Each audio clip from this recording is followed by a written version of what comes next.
প্রত্যেকটা মানুষ তার কৃতকর্মের জন্য আল্লাহর সামনে জবাব দিতে হবে। হিসাব ছাড়া ছেড়ে দিব না। রব্বি কারীম বলে হিসাব নিব গো, হিসাব ছাড়া আমি আল্লাহ কাউকে ছেড়ে দিব না। এই যে দুনিয়াতে যা করি সব হিসাব হবে। আল্লাহ বলেন শুন বান্দা, যখন প্রত্যেকটা মানুষের হায়াত শেষ হয়ে যাবে, মালাকুল মউত আজরাইল সামনে হাজির হবে, তার একটা কিয়ামত হবে। কি হবে? কিয়ামত কিন্তু দুই প্রকার, একটা হলো যার যার কিয়ামত, আর একটা হলো সমষ্টিগত কিয়ামত। কথা বুঝতেছে? সাউন্ড একটু উঠান, একটু উঠান। একটা হলো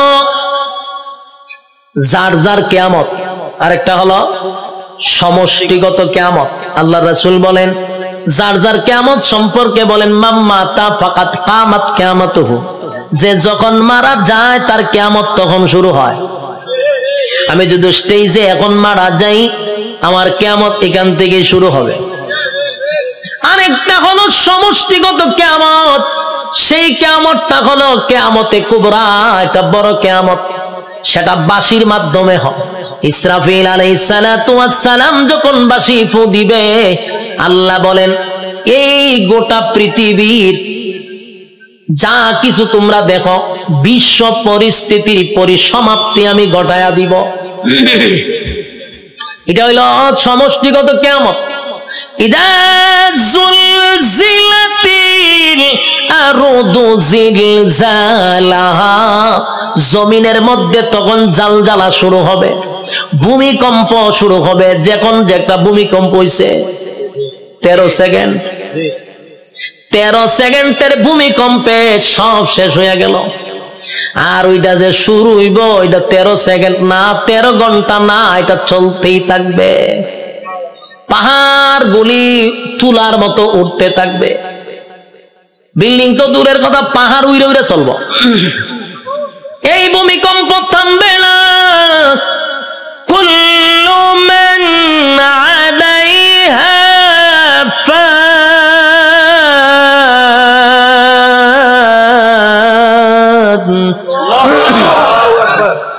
ওয়া ইয়াবকা ওয়াজহু রাব্বিকা যুল জালালি ওয়াল ইকরাম।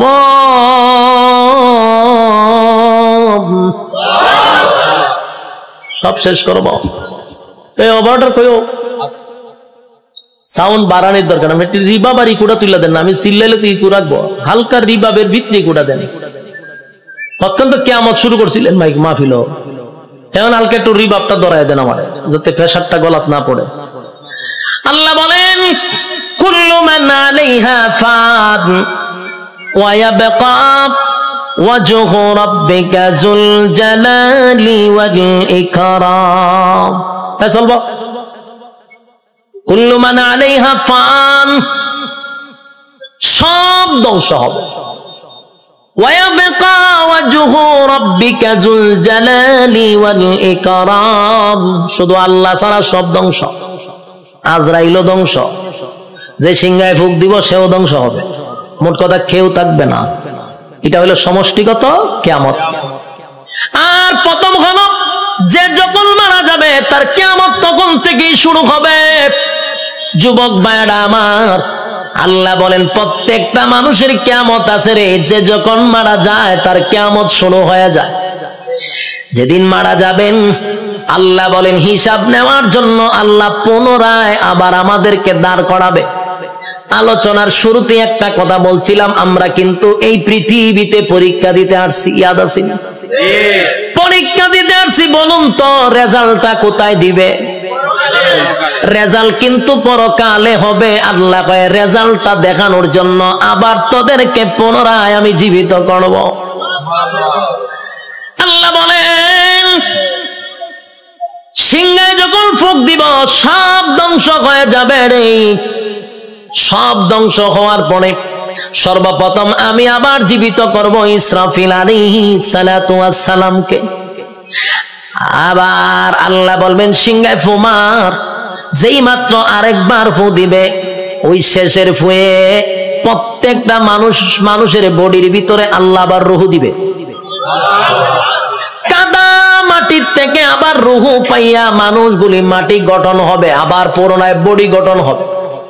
কাদা মাটির থেকে আবার আপনি ওইটা দাঁড়াবেন, যেখানে দাঁড়াবেন, যেখানে বৈশা ওয়াজ শুনতাছেন সে জায়গাটাই হবে হাসরের মাঠ।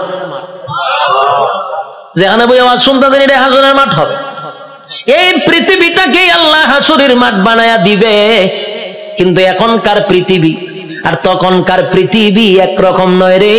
তখনকার পৃথিবী আর এখনকার পৃথিবীর মধ্যে উল্লেখযোগ্য একটা বেশ কম থাকবে। এখন তো কত উঁচু উঁচু বাড়ি আছে, পাহাড় আছে, সাগর আছে, নদী আছে, তখন কিছুই থাকবে না, সমতল একটা মাঠের মতো। মানুষ সেখান থেকে ওইটা দাঁড়াবে। আর বিজ্ঞানী বলেন মানুষকে আমি কেন দাঁড় করাবো জানোনি? দুনিয়ার জমিনে পরীক্ষা দিছিলি, আমি আল্লাহ সেটার রেজাল্ট তোর হাতে ধরায়া দিব। মানুষ গিয়া জমা হবে হাসরের মাঠে। কেউ পানি পান করবে, কেউ কলিজা পাটা পিপাসা লইয়া হাসরের মাঠে দাঁড়ায়া থাকবে। একদিন নয় রে, 2 দিন নয়, 50,000 বছর দাঁড়ায়া থাকতে হবে।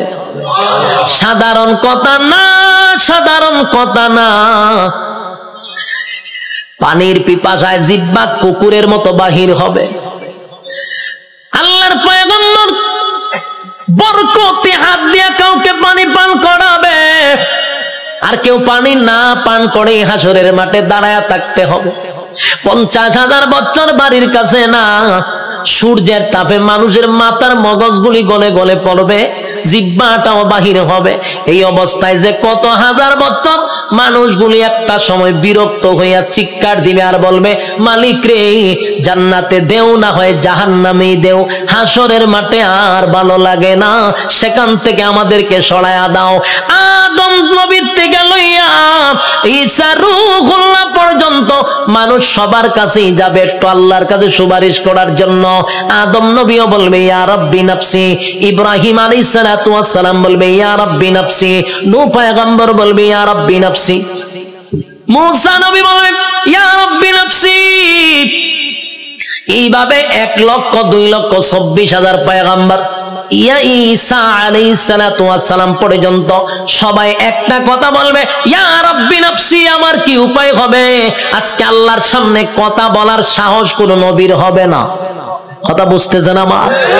আল্লাহ এত রাগান্বিত। এই যুবক ভাই, আলোচনার শুরুতেই বলেছিলাম আল্লাহর নাম রহমান, দয়া মায়া বেশি, কিন্তু আল্লাহর গজব আমরা এখনো দেখি নাই। সেটা হাসরের মাঠে দেখব। আল্লাহ সেদিন কাহার রূপ নিয়ে দাঁড়াবে, সেদিন আল্লাহর সামনে কথা বলার সাহস কোন নবীরাও পাবে না, শুধুমাত্র কেবলমাত্র আমাদের নবী ছাড়া। আদম নবীর থেকে লইয়া ঈসা রূহুল্লাহ পর্যন্ত একটা কথাই বলবে, ইয়া রাব্বি নাফসি। আমার কি উপায় হবে গো? আল্লাহ খালি তর্জন আর গর্জন দিবে, তর্জন আর গর্জন দিবে, আর বলবে নাফরমানরা আমার নিয়ামত খাই আমার নাফরমানি করছস, আজকে দাঁড়া, কেউ কথা বলবে কিনা? আল্লাহ সেদিন বলবেন লিমানিল মুলকুল ইয়াউম, এই পৃথিবীর রাজা বাদশারা দাঁড়া, হামাইন্নারে ডাক দিব, নমরুদ্দারে ডাক দিব। আল্লাহ সেদিন বড় বড় ক্ষমতাশীলরে ডাক দিবে, নমরুদ্দা দাঁড়া, ফেরাউন্না দাঁড়া। আল্লাহ বলবেন সাজ্জাদ দাঁড়া। আল্লাহ এইভাবে আবু জাহেলকে ডাকবে, যত জালেম শাসক আছে সবগুলাকে আল্লাহ সেদিন ডাক দিবে।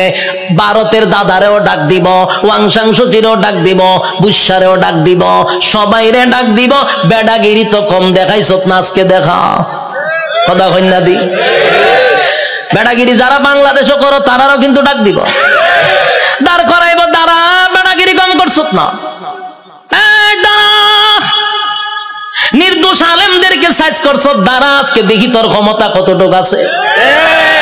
দাঁড়া, ক্ষমতা দেখতে লই আমি দাঁড়া। কেউ কথা বলবে না, নিস্তুপ হয়ে যাবে।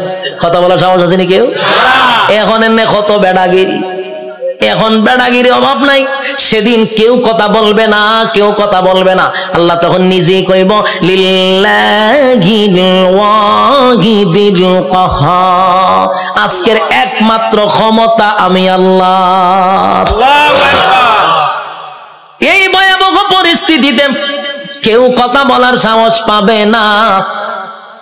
আল্লাহ নিজে কোরআনে বলেন, ইয়াউমা ইয়াফিরুল মারউ মিন আখিহি ওয়া উম্মিহি ওয়া আবি ওয়া সাহিবাতিহি ওয়া বানি।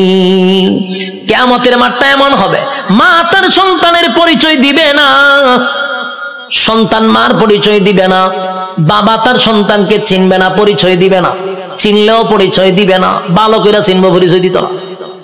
স্ত্রী তার স্বামীরে পরিচয় দিবে না। কেন দিবে না? একটা নেকির কারণে। যদি আমার কাছে নেকি চায়, কেউ কাউরে পরিচয় দিবে না। সেদিন কি কোনো পীর সাহেব তার মরিদানের পরিচয় দিব? কথা হয় না? দি ফিররা গিয়া কি মরিদানে তালাশ করবো? ফিরও বলবে ইয়া রাব্বি নাফসি। সাধারণ জনগণ যে স্লোগান দিবে, ফিরও সেই স্লোগান দিবে, কারণ ফিরের ক্ষমতা দুনিয়াতে আছে গরু ছাগল খাওয়ার, কিন্তু পরকালে এই ক্ষমতা নাই। পরকালে ফিডার ছুড়ে দৌড়াইব খালি। যুবক ভাই, কিয়ামতের মাঠে কেউ কারো হবে না। আল্লাহ সেদিন হিসাব নেওয়ার জন্য দাঁড় করাবে, একটা দল ডান দিকে আর একটা দল বাম দিকে। আল্লাহ যার কাছে হিসাব চাইব, রেজাল্ট যার হাতে দড়াইয়া বলবে হিসাব দে, আল্লাহর কসম জান্নাতের গ্রাণও সে পাবে না। আমার কথা বুঝতেছে? আজকে এই কথাটা সারা জীবন ইয়াদ রাখবেন। আল্লাহ যার কাছে হিসাব চাইব, হে কোনোদিন জান্নাতে যাবে না। হিসাব দেওয়ার মতো যোগ্যতা কারো নাই। আল্লাহ যারে জান্নাত দিব, বিনা হিসাবই দিব। সুবহানাল্লাহ। যারে জান্নাত দিবে গো, বিনা হিসাবে জান্নাত দিবে। কারণ হিসাব চাইলে বান্দা আটকা পড়ে যাবে। হিসাব চাওয়া মানেই হলো বিপদে পড়ে গেছ। আল্লাহ বামপন্থীদেরকে হিসাব নিবে। দুইটা দলে যখন মানুষ দাঁড়াইব, আল্লাহ তখন ফেরেশতাদেরকে বলবেন, নাফরমান গুলাকে জিগা 24 ঘন্টাদের সময় দিছিলাম, কোন কাজে ব্যয় করছে? আমি যে যৌবন কাল দিছিলাম, কোন কাজে ব্যয় করছে? হিসাব দিত। হিসাবে আটকা পড়ে যাবে। আল্লাহ তখন ফেরেশতাদেরকে বলবে, এটি নাফরমান, আমার দেওয়া নিয়ামত খাইয়ে আমার নাফরমানি করছে। আজকে তার হাতটারে লোহার মতো শক্ত করে দে, বাম হাতটারে লোহা বানাবে, শক্ত হয়ে যাবে। আল্লাহ কয়টার ব্যাখ্যা করবো, কয়টা বুক বরাবর ঢুকা, বুক ছিদ্র করে, কলিজা ছিদ্র করে, পিছন দিকে টেনে বাম হাতটা বাহির করবে। নাউজুবিল্লাহ। বাম হাত বুক ছিদ্র করে পিছন দিকে বাহির করার পরে এবার হাত চলে গেল পিছনে, মাথা কিন্তু সামনে। আল্লাহ এবার দিবা আমল নামা, ওই যে রেজাল্ট দুনিয়াতে যে পরীক্ষা নিছিল, এই রেজাল্টটা হাতে দিবে। ফেরেশতারা কইবে, আল্লাহ হাত পিছনে, চেহারা সামনে। আল্লাহ কয়, নাফরমানের চেহারাটা ভাঙ্গা মস্কাইয়া এরপরে পিছনে নিয়ে যা। যুবক ভাই, প্রথমে বলেছি আল্লাহর মায়া দয়া বেশি গো, তেমনি ভাবে আল্লাহর আযাব আর গজব বেশি রে। বাম হাতটা বুক বরাবর ঢোকাইয়া পিছন দিকে বাহির করিয়া গাঁটটা মস্কাইয়া ভাঙ্গা পিছনের দিকে নিবে। মরবেন না কিন্তু, কারণ মরণ নাই। গার ভাঙ্গা পিছন দিকে নিবে, নিয়ে আল্লাহ কইব, নে রেজাল্টটা দেখ, ক্লাসও বইয়া কি করছিলি বান্দা একটু দেখ। বান্দা দেখবে আর বলবে, মালিক রে, আমার প্রতি তুমি বেইনসাফি করো নাই, ইনসাফের বিচারটাই করছো। কারণ সে দেখবে যা কিছু লেখা সব তার চোখের সামনে বাজবে। রাতের আধারে কি করছে, দিনের আলোতে কি করছে, সব লেখা। আল্লাহ একটা বাড়ায়া লেখে নাই, একটা কমায়া লেখে নাই। দেখ বান্দা, সেদিন আল্লাহ বলবেন, এই নাফরমান আমার নাফরমানি করছে। এবার তাই মিজানের পাল্লায় যাইব, এখানে আমল নামা হালকা হয়ে যাবে। এরপরে যাবে ফুলসিরাতের কিনারায়, সেখানে যাওয়ার পরে দেখবে জাহান্নামটা তার জন্য উৎ পেতে বসা। আমার কথা নয় গো, আল্লাহ কোরআনে বলেন, ইন্না জাহান্নামা কানাত মিরসাদা লিত্তাগিনা মাআবা লাবিসিনা ফিহা আহকাবা লা ইয়াযুকুনা ফিহা বারদান ওয়ালা শারাবা ইল্লা হামিমান ওয়া গাসসাকা জাযাআউ ওয়াফাকা। আল্লাহ বলেন, ইন্না জাহান্নামা কানাত মিরসাদা মিরসাদা, নিশ্চয় জাহান্নাম তোর জন্য উত পেতে বসা। লিত্তাগিনা মাআবা, সীমা লঙ্ঘনকারীদের জন্য জাহান্নাম। লাবিসিনা ফিহা আহকাবা, এ ভাই যুগের পর যুগ জাহান্নামে থাকতে হবে। লাবিসিনা ফিহা আহকাবা, যুগের পর যুগ সেখানে অবস্থান করবে। লা ইয়াযুকুনা ফিহা বারুদা ওয়ালা শারাবা, আল্লাহ বলেন সেখানে কোনো পানির ব্যবস্থা করা হবে না, ঠান্ডা পানির ব্যবস্থা করা হবে না। ইল্লা হামিমা ওয়া গাসসাকা, তবে চিৎকার যখন পানির জন্য মানুষ করবে তখন আল্লাহ একটা পানি দিবে। এই পানিটা হবে তোর শরীরের রক্ত, তোর শরীরের পোষ, বিষাক্ত পানিটা পান করার জন্য দিবে। পানি গরম টকবক, পানিটা পান করার পরে জাহান্নামীদের নারী বুড়ি সব বাহির হয়ে যাবে পায়খানার রাস্তায়। চিৎকার দিয়া বলবে, মালিক এমন পানি তো তোমার কাছে চাই নাই গো, এমন পানি তো তোমার কাছে চাই নাই, তোমার কাছে চাই নাই। এটা কেমন পানি দিলা, বেদনা বিষাক্ত বেড়ে গেল। আল্লাহ তখন যে জবাবটা দিব এর থেকে আরো ভয়ানক জবাব। আল্লাহ কয় জাযাউ ওয়াফাকা, বান্দারে এটা তোর কৃত কর্মের পূর্ণ ফল। এতক্ষণ ভাই যে শারীরিক কষ্ট, এই কথাটার কারণে মানসিক কষ্ট বেড়ে যাবে। আল্লাহ কয় এখন মজা বুঝ কেমন লাগে, আমার দেওয়া নিয়ামত খাইয়া আমার নাফরমানি করছ, আজকে মজা বোঝ। আমি তোরে পানি দিছিলাম দুনিয়াতে, ঠান্ডা পানি, মিষ্টি পানি। গরমের সময় টিউবওয়েলের পানিটা তোর জন্য ঠান্ডা করে দিছিলাম, এই শীতের সময় পানি গরম করে দিছিলাম। এত নিয়ামত খাইয়া তো আমি আল্লাহরে একবার ডাক দেস নাই, আজকে কেন আমারে ডাকস? খা এখন বিষাক্ত পানি খা, মজা বোঝ কেমন লাগবো। আর কষ্ট বেড়ে যাবে। বুড়াবাসীরা, একটা কথা মন গড়া বলি নাই এতক্ষণ, যা বলছি কোরআনের বাহিরে একটা কথাও বলি নাই। কোন গল্প বলার জন্য আমারে আনেন নাই, আর আমিও কোনো মাহফিলে গল্প বলিও না। যতক্ষণ বসছেন কোরআনের বাহিরে কোনো কথা শোনেন নাই। শেষ কিছু সময়, আমি আর সময় লম্বা করব না, কিছু সময় আপনারা আমার দেন, আমি ফিনিশিংটা দিয়া দিই। এবার আসুন, বিরক্ত হইতেছেন? হ্যাঁ, বিরক্ত হলে আমার ডাবল সুবিধা। আমার মাথায় ব্যথা করতেছে, তারপর আপনাদের আগ্রহ দেখে ওয়াজ করতেছি, খারাপ লাগতেছে? বিরক্ত হইতেছেন? কথাগুলি দিলের কান লাগায়া শুনেন। রব্বে কারীম কিন্তু হিসাব নেওয়ার জন্য আবারও দাঁড় করাবে, হিসাব নিবে, জাহান্নামে আপনার স্থান হবে। আল্লাহ কয় আমি তোরে নিয়ামত দিছিলাম আমার ইবাদত করার জন্য, গোলামি করলি শয়তানের, আমি আল্লাহর গোলামি করলি না। এখন মজা বুঝ, জাযাউ ওয়াফাকা, ছাইরা দিত না কিন্তু আল্লাহ।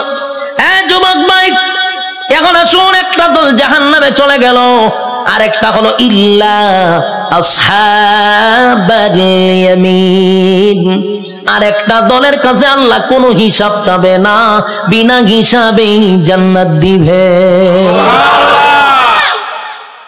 বিনা হিসাবে জান্নাত, রব্বি কারীম বিনা হিসাবে জান্নাত দিবে গো, বিনা হিসাবে জান্নাত দিবে। ডানপন্থীদেরকে আল্লাহ ডান হাতে আমলনামা দিবে, ডান হাতে আমলনামাটা ডানপন্থীরা পাওয়ার পরে খুশিতে লাফাইতে লাফাইতে লাফাইতে থাকবে। এত আনন্দ কেন জানেননি?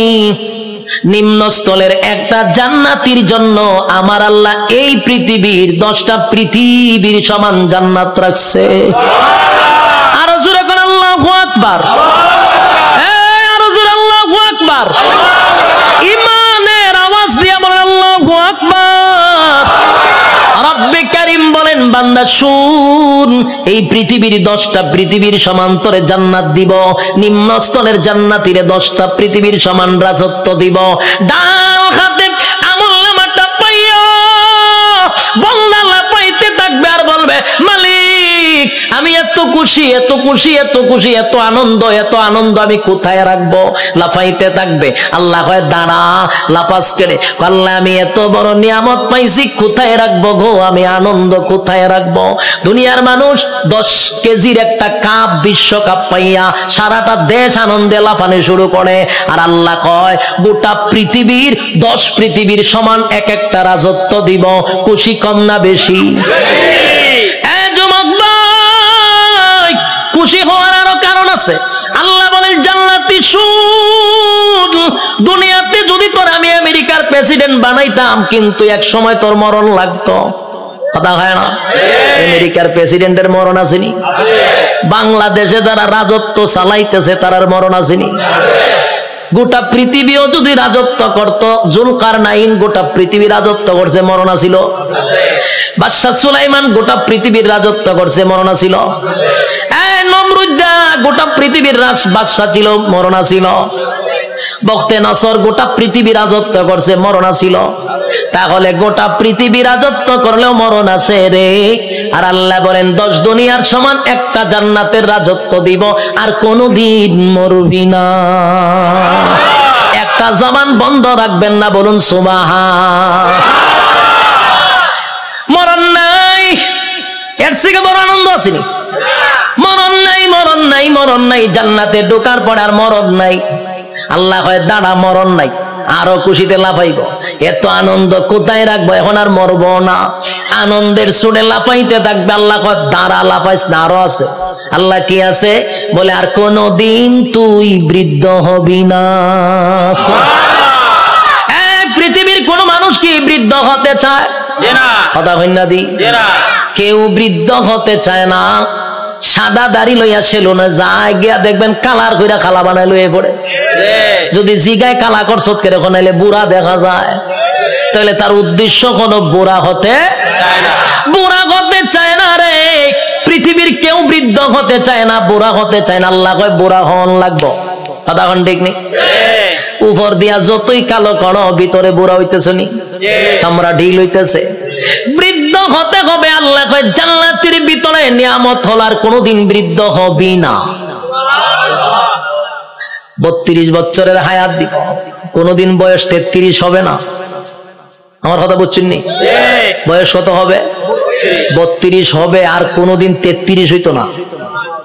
বয়স আর বাড়বেও না, কমবেও না, এইভাবেই থাকবো। যৌবন কমবেও না, বাড়বেও না, প্রথম যেমন ছিল এমনই থাকবে। আল্লাহ বলেন আমি তনে কমপক্ষে 60 হাত লম্বা বডি বানায়া দিব, আদম নবীর মতো। সুবহান। আল্লাহ বলেন কণ্ঠ দিব দাউদ নবীর মতো। আল্লাহ বলেন সৌন্দর্য দিব ইউসুফ নবীর মতো। চরিত্র দিব মুহাম্মাদুর রাসূলুল্লাহর মতো। এতগুলা নিয়ামত দিয়া আল্লাহ বলেন জান্নাতের ভিতরে নিম্ন স্থলের একটা জান্নাতীরে কমপক্ষে বউ দিব, কমপক্ষে 72টা। এটার আওয়াজটা কমে গেছে কেন? বউ দিব, এরপর আপনার খুশি না? ঘটনা না বউ উনলে ডরান। আর কেমনি খুশি? তখন মানুষ নির্যাতিত হইলো বউ দিয়া, হইতে পারে না, সইতে পারে না। বাস্তব না বাস্তব?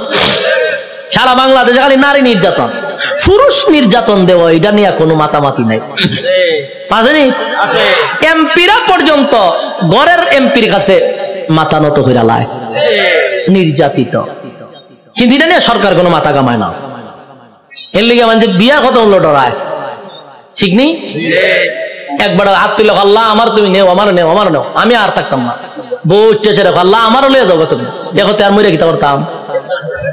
ওইটা গীতা বলে তুই যখন আমার সাথে যাবে তার মরতাম কে? আমি তোর অশান্তিতে তুই আমি আল্লাহর কাছে প্রার্থনা করতাম যে মরতাম, তুই দেখে তোর সাথে আবার আমি যাইতাম। হাই তুই গেলে আমি আর মরতাম কে? এখন বুঝেন বউ দিয়া কত অতিষ্ঠ হইছে, কি যন্ত্রণা। একেবারে আল্লাহর ওলির বউ কিন্তু একবারে বালা না, কারণ রগ একটা তেরা করে আল্লাহ বানাইছে। আমি কিন্তু বুলাবাসীর কোন মহিলার প্রতি কথা কইতেছি না, আমি সারা বাংলাদেশের কথা কই। বুলা বাদ দিয়া নাহলে আবার মহিলার আন্দোলন করবো যে উজুর আর পাইছেন না, উজুর আর পাইছেন না। না না মহিলার আমি আপনার দেশের মহিলাই দেখছি না, তা আমি মহিলার ব্যাপারে বদনাম করার দরকার আসেনি? আমি আমার এলাকার কথা কইতাছি, কোন অসুবিধা আছে? আল্লাহ কয় জান্নাতে বউ দিব ওরা, জুড়ে কন ৭২টা নিম্ন স্থলের জান্নাত, কোন রকম যারা জান্নাতে গেছে। আর স্পেশাল যদি হয় কিতা বুঝো, বউর অভাব পড়বো নি? জান্নাতের বউগুলা কেমন হবে? দুনিয়ার বউ নয় রে।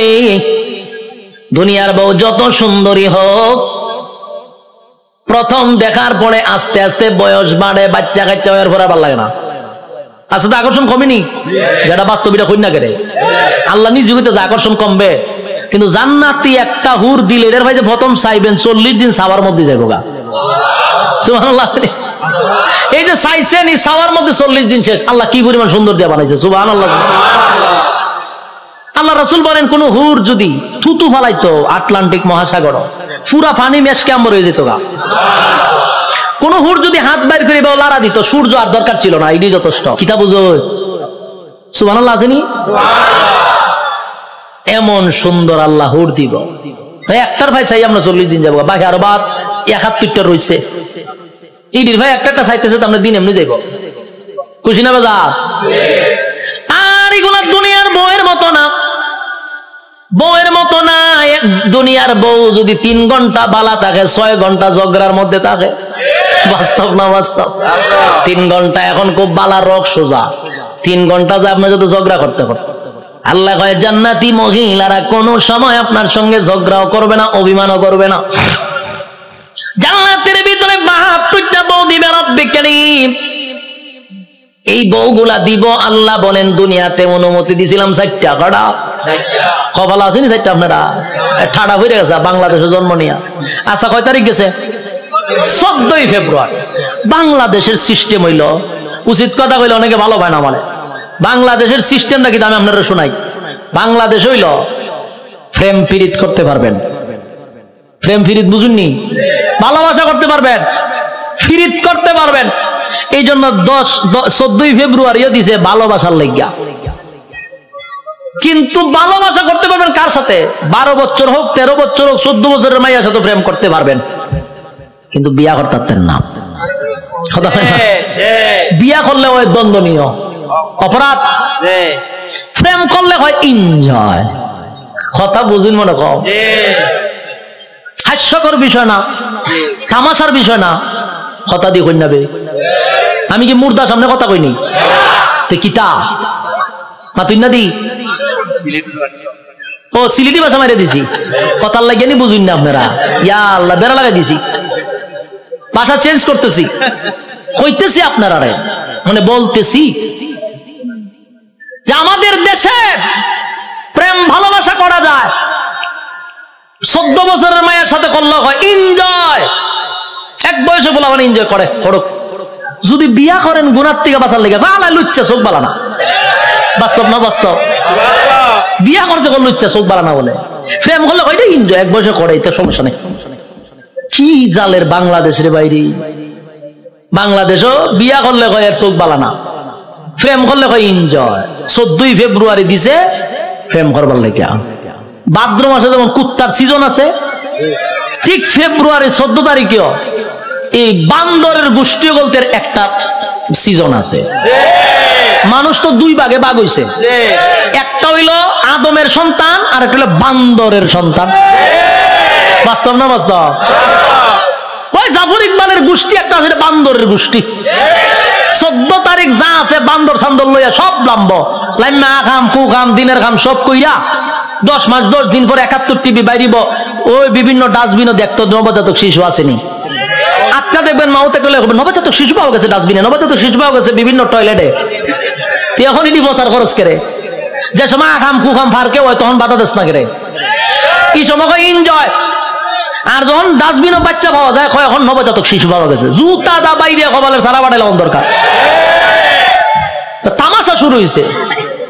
এই যে 14ই ফেব্রুয়ারি এখন আটকাস না করে, এই যে হোটেল গুলাতে পার্কে কত নিকৃষ্ট কাজ হচ্ছে, অবাধ জানাবে বিচার হচ্ছে, কোনো বাধা নাই। কিন্তু যখন 10 মাস 10 দিন পরে রাস্তাঘাটে ছোট ছোট বাচ্চা পাওয়া যায়, তখন 71 টিভি বাইরে করবো এগুলা তো মারাত্মক একটা খারাপ কাজ। নবজাতক শিশু পাওয়া গেছে। আরো দুই একটা বান্দরের গোষ্ঠী রান্না করবো, আপনারা কি বলেন? এটা করবো না, এটা নিকৃষ্ট কাজ, নিকৃষ্ট কাজ।